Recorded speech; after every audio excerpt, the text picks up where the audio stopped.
Hello friends, எல்லாருக்கும் வணக்கம். இன்றைக்கி நம்மளோட சேனலில் நம்ம எல்லாருக்குமே ரொம்ப பிடிச்ச 3 வகையான டீ கடை ஸ்பெஷல் ரெசிபீஸ் தான் நம்ம பார்க்க போகிறோம். வாங்க பார்க்கலாம். இது செய்கிறதுக்கு தேவையான முட்டையை வேக வச்சு உரித்து ரெடியாக எடுத்து வச்சுக்கிட்டிங்கன்னா இந்த முட்டை போண்டா பண்ணுறதுக்கு 10 நிமிஷம் கூட ஆகாது. ரொம்ப சீக்கிரமாக பண்ணி முடிச்சிடலாம். இதை ஈவினிங் நீங்கள் ஸ்நாக்காக செஞ்சு சாப்பிட்லாம். இல்லை பிரியாணி அந்த மாதிரி ஏதாவது நான்வெஜ் பண்ணுறீங்க அப்படின்னா இந்த முட்டை போண்டாவை ஸ்டார்டராக நீங்கள் பண்ணலாம். ரொம்ப நல்லாயிருக்கும். முதல்ல இது செய்ய தேவையான முட்டையை வேக வச்சு உரித்து ரெடியாக எடுத்து வச்சுக்கோங்க. நான் இன்றைக்கி 5 முட்டை எடுத்திருக்கேன். முட்டையில் ஏதாவது ஈரம் இருந்துச்சு அப்படின்னா அதை நல்லா தொடச்சிருங்க. தொடச்சிட்டு இந்த மாதிரி ஃபோர்க் இல்லைனா ஏதாவது டூத்பிக் வச்சுட்டு ஓட்டைகள் போட்டுக்கோங்க. இது எதுக்காக அப்படின்னா ஒரு சில நேரங்களில் நம்ம முட்டையை எண்ணெயில் போட்டு ஃப்ரை பண்ணும்போது முட்டை வெடிக்கிறதுக்கு வாய்ப்பு இருக்குது. அந்த மாதிரி வெடிக்காமல் இருக்கிறதுக்காக இந்த மாதிரி ஓட்டைகள் போட்டுக்கலாம். இல்லைனா நீங்கள் கத்தியை வச்சு ஒரு 2-3 கீறல்கள் கூட போட்டுக்கலாம். அடுத்ததாக ஒரு மிக்சிங் பவுல் எடுத்துக்கோங்க. அதில் ஒரு 6 டேபிள் ஸ்பூன் அளவுக்கு கடலை மாவு போட்டுக்கோங்க. இதோட 2 டேபிள் ஸ்பூன் அரிசி மாவு போட்டுக்கோங்க. அடுத்ததாக 1 டேபிள் ஸ்பூன் மைதா மாவு போட்டுக்கோங்க. மைதா மாவு வேணாம் அப்படின்னு நினைக்கிறவங்க எக்ஸ்ட்ரா 1 டேபிள் ஸ்பூன் அரிசி மாவு போட்டுக்கோங்க. தேவையான அளவுக்கு உப்பு சேர்த்துக்கோங்க. காரத்துக்காக 1 டீஸ்பூன் மிளகாய்த்தூள் நான் சேர்த்துருக்கேன். உங்களோட காரத்துக்கு ஏற்ற மாதிரி நீங்கள் மிளகாய்த்தூள் சேர்த்துக்கோங்க. நான் போண்டா நல்லா கலர் கிடைக்கணும் அப்படின்றதுக்காக காஷ்மீரி மிளகாய்த்தூள் சேர்த்துருக்கேன். ஏன்னா நம்ம இதில் எக்ஸ்ட்ரா கலர் எதுவும் சேர்க்க போகிறதில்ல, அதனால் காஷ்மீரி மிளகாய்த்தூள் சேர்த்துருக்கேன். ஒரு 1/4 டீஸ்பூன் பெருங்காயத்தூள் சேர்த்துக்கோங்க. ஒரே ஒரு சிட்டிகை அளவு மட்டும் பேக்கிங் சோடா நான் சேர்த்துருக்கேன். இது ஆப்ஷனல், நீங்கள் வேணாம் அப்படின்னா இதை ஸ்கிப் பண்ணிக்கலாம். இப்போ இது எல்லாத்தையும் தண்ணி சேர்க்காமல் ஒரு தடவை நல்லா கலந்து விட்டுக்கலாம். இப்போ ரொம்ப நிதானமாக கொஞ்சமாக தண்ணி சேர்த்து இந்த மாவை கரைச்சி எடுத்துக்கலாம். முதல்ல தண்ணி அதிகமாக ஊற்றிட்டீங்க அப்படின்னா மாவு ரொம்ப தண்ணி ஆகிடும். அப்புறம் முட்டையில் மாவு ஒட்டி பிடிக்காது. அதனால் ரொம்ப கவனமாக கொஞ்சமாக தண்ணி சேர்த்து மாவை கரைச்சிக்கோங்க. இந்த மாவோட பக்குவம் எப்படி இருக்கணும் அப்படின்னா பஜ்ஜி மாவுலேருந்து கொஞ்சம் திக்காக இருக்கணும். அப்போ தான் மாவு முட்டையில் ஒட்டும். பாருங்கள், இந்த மாதிரி பக்குவத்தில் இருக்கணும். இப்போ மாவு ரெடி ஆயிடுச்சு. இப்போ வேக வச்சு தோல் உரித்து ரெடியாக எடுத்து வச்சுருக்கிற முட்டையை இந்த மாவில் நல்லா முக்கிட்டு எண்ணெயில் போட்டு முட்டை போண்டா பண்ணிக்கலாம். மாவு முக்கும்போது கையால் எடுத்து முக்காதீங்க. இந்த மாதிரி ஒரு ஃபோர்க்கில் குத்திட்டு மாவில் நல்லா முக்கிக்கோங்க. இப்படி பண்ணும்போது உங்களுக்கு கையும் வீணாகாது. முட்டை மேலே நல்லா ஈவனாக மாவு கோட்டாயிருக்கும். அதே மாதிரி எண்ணெயில் போடும்போது கையில் எண்ணெய் பட்டுரும் அப்படிங்கிற பயமும் இருக்காது. ஃபோர்க்கிலேருந்து முட்டையை எடுத்து விடும்போது இந்த மாதிரி ஒரு ஸ்பூன் மூலமாக எடுத்து விட்டுக்கோங்க. இந்த டிப் பிகினர்ஸ்க்கு ரொம்பவே யூஸ்ஃபுல்லாக இருக்கும். முட்டை போண்டா பண்ணும்போது அதே மாதிரி எண்ணெயை கொஞ்சம் மீடியம் ஃப்ளேமில் வச்சுட்டே பண்ணுங்கள். ஏன்னா மேலே இருக்கிற மாவு டக்குன்னு கருகிடும், அப்புறம் நல்லா இருக்காது. அதுக்காக நான் இன்றைக்கி முழு முட்டையில் போண்டா பண்ணியிருக்கேன். நீங்கள் கட் பண்ணிவிட்டு பாதி முட்டையாக கூட போண்டா பண்ணிக்கலாம். இப்போ இதை எண்ணெயிலேருந்து எடுத்துடலாம். பாருங்கள், பார்க்கவே ரொம்ப சூப்பராக இருக்குது. நல்லா காரசாரமாக தேங்காய் சட்னியோட வச்சு சாப்பிட்டீங்க அப்படின்னா ரொம்ப அட்டகாசமாக இருக்கும். குழந்தைங்களுக்கு இந்த முட்டை போண்டா ரொம்பவே பிடிக்கும். வெளியில் வாங்கி கொடுக்குறத விட ரொம்ப ஈஸியாக ஆரோக்கியமாக வீட்டிலையே பண்ணி கொடுங்க.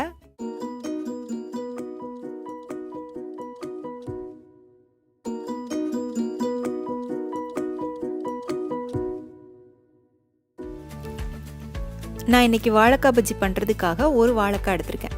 வாழைக்காவோட தோல் எல்லாத்தையும் சீவிட்டு அதோட ஓரங்கள் 2 ஓரங்களையும் கட் பண்ணிவிட்டு ஒரு ஸ்லைசரில் போட்டு கொஞ்சம் நல்லா மெல்லிஸாக சீவி வச்சுக்கோங்க. ரொம்பவும் மெல்லிஸாக சீவக்கூடாது, அதே சமயம் ரொம்ப திக்காகவும் சீவக்கூடாது. கொஞ்சம் மீடியமாக இருக்கிற மாதிரி சீவி வச்சுக்கோங்க. இப்போ மாவு எப்படி ரெடி பண்ணுறது அப்படின்னு பார்க்கலாம்.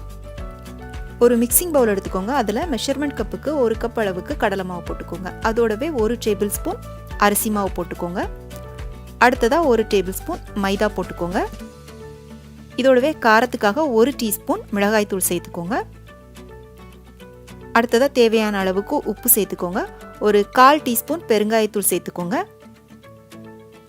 இதோடவே கொஞ்சமாக, அதாவது 1/4 டீஸ்பூனுக்கும் கம்மியாக சோடா உப்பு சேர்த்துக்கோங்க. இப்போ இது எல்லாத்தையும் ஒரு தடவை நல்லா கலந்து விட்டுட்டு அதுக்கப்புறமா தேவையான அளவுக்கு நம்ம தண்ணி ஊற்றிட்டு இந்த மாவை கரைச்சி எடுத்துக்கலாம். நீங்கள் தண்ணி ஊற்றும் போது ரொம்ப தண்ணி சேர்த்து ரொம்ப தண்ணியாகவும் மாவை கரைக்கக்கூடாது. அதே சமயம் மாவு ரொம்ப திக்காகவும் இருக்கக்கூடாது. கொஞ்சம் தோசை மாவு பதத்துக்கு கரைச்சி எடுத்துக்கோங்க. அந்த மாதிரி இருந்தால் தான் நீங்கள் வாழைக்காய் ஸ்லைஸை வந்து இந்த மாவில் முக்கி எடுக்கும்போது அந்த வாழைக்காயில் வந்து மாவு ஒட்டி பிடிக்கும். பாருங்கள், இந்த மாதிரி கன்சிஸ்டன்சியில் கரைச்சி வச்சுக்கோங்க. இப்போ ஒரு வாழைக்காய் ஸ்லைஸ் எடுத்துகிட்டு இதில் முக்கி எடுத்துக்கலாம். இந்த மாதிரி 2 பக்கத்துலேயும் மாவு ஒட்டுற மாதிரி முக்கி எடுத்துக்கோங்க. இப்போ இதை நம்ம எண்ணெயில் போட்டு ஃப்ரை பண்ணி எடுத்துக்கலாம்.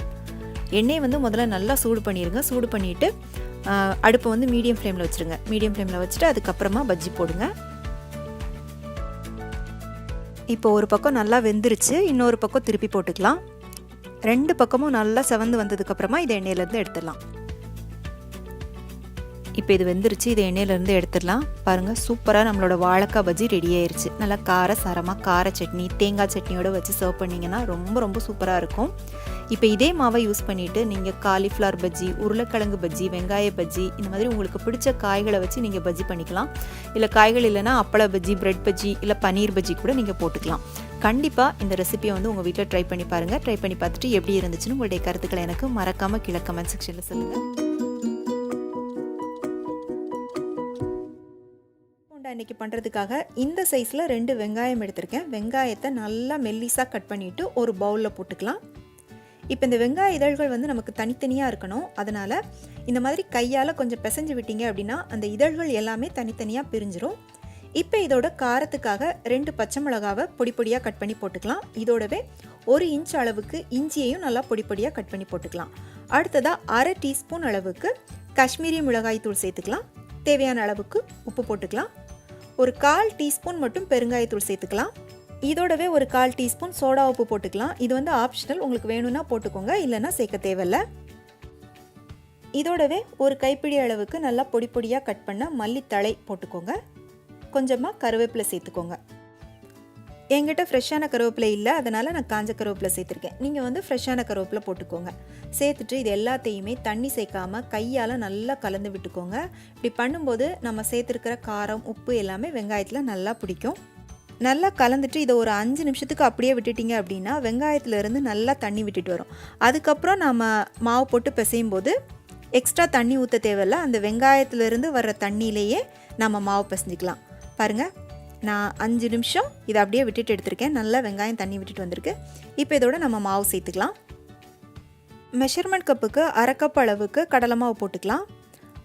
அடுத்ததாக நல்லா சாஃப்ட்னஸ் கொடுக்கறதுக்காக ஒரே ஒரு டேபிள் ஸ்பூன் மட்டும் மைதா மாவு சேர்த்துக்கலாம்.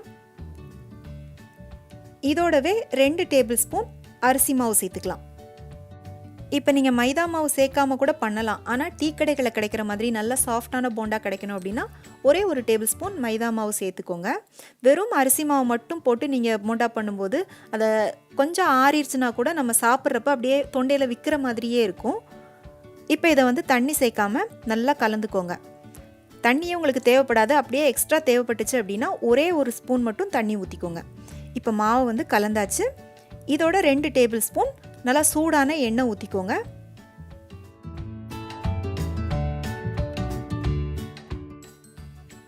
எண்ணெய் சேர்த்துட்டு திரும்பவும் நல்லா கலந்து விட்டுக்கோங்க.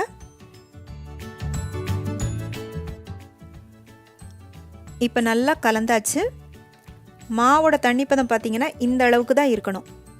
இப்போ இதிலிருந்து கொஞ்சமாக எடுத்துட்டு நல்லா கையால் உருட்டிட்டு நாம் வந்து சூடான எண்ணெயில் போட்டு போண்டா பண்ணிக்கலாம்.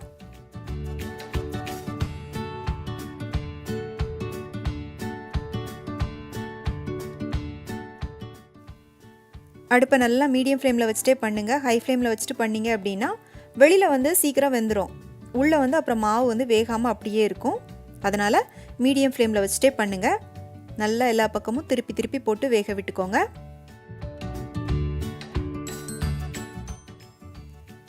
நல்லா எல்லா பக்கமும் செவந்து வந்ததும் எண்ணெயிலேருந்து எடுத்துருங்க. கருக விட்டுறாதீங்க. இப்போ நம்மளோட சூப்பரான டீ கடை ஸ்டைல் வெங்காய போண்டா ரெடியே ஆயிடுச்சு. பாருங்கள், இதை நான் உங்களுக்கு பிச்சு காமிக்கிறேன். எவ்வளோ தூரத்துக்கு வெளியில் நல்லா கிறிஸ்பியாகவும் உள்ளுக்குள்ளே நல்லா சாஃப்டாகவும் வெந்திருக்கு. நல்லா தேங்காய் சட்னியோட இதை வச்சு சாப்பிட்டிங்கன்னா சூப்பராக இருக்கும். கண்டிப்பாக ட்ரை பண்ணி பாருங்கள். என்ன ஃப்ரெண்ட்ஸ், இன்றைக்கி நம்மளோட சேனலில் பார்த்த முட்டை போண்டா, வாழைக்காய் பஜ்ஜி, வெங்காய போண்டா இந்த 3 ரெசிபியுமே உங்கள் எல்லாருக்கும் ரொம்ப பிடிச்சிருக்கும் அப்படின்னு நம்புகிறேன். பிடிச்சிருந்துச்சு அப்படின்னா மறக்காமல் லைக் பண்ணிவிட்டு உங்கள் ஃப்ரெண்ட்ஸ் அண்ட் ஃபேமிலிக்கு ஷேர் பண்ணுங்கள். மீண்டும் வேறொரு ரெசிபியோடு சந்திக்கிறேன். நன்றி, வணக்கம்.